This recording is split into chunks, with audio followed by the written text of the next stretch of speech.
నేను నేను ముద్దుగా సంతోషించి ముద్దాడుకునే గొర్రె పిల్లను పట్టుకొని పోయింది అది.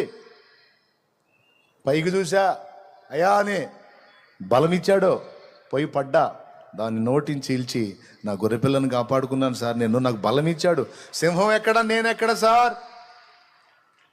కానీ ఎలా సాధ్యమైంది? బలము నాది కాదు, నా దేవుడిచ్చాడో.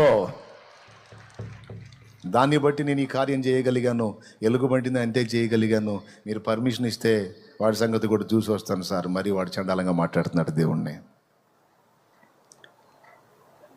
ఇంకా నోరు ఎల్లబెట్టాడు సౌలు.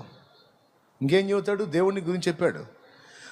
నువ్వు దేవుని భక్తుడు అయి ఉండి దేవుని బలాన్ని, దేవుని ఘనతని, దేవుని గొప్పని, దేవుని మహిమని ఎతకకుండా వరి వాడు మట్టి పురుగు, ఆ దేవుడు చేసిన ఒక బొమ్మ వాడు ఇంత పొడుగున్నాడు, ఇంతలా ఉన్నాడు, ఇంత వెడల్పు ఉన్నాడు, వాడి ఈట ఇంత పొడుగు ఉంది, వాడంతా నువ్వు వాడిని ఎరిగావేమి సార్? ఈ 40 రోజుల నుంచి నువ్వు వాడిని ఎరుగుతున్నావా టేప్ పెట్టి? స్తోత్రం. చెప్పేది జనాలు సమస్యలు ఎరిగినంతగా పరిష్కారమునిచ్చే దేవుణ్ణి ఎరగరండి. అది ఇక్కడ ప్రాబ్లం. సమస్యలను ఎరిగినంతగా వాటికి పరిష్కారం ఇచ్చే దేవుని ఎరగలే. అందుకే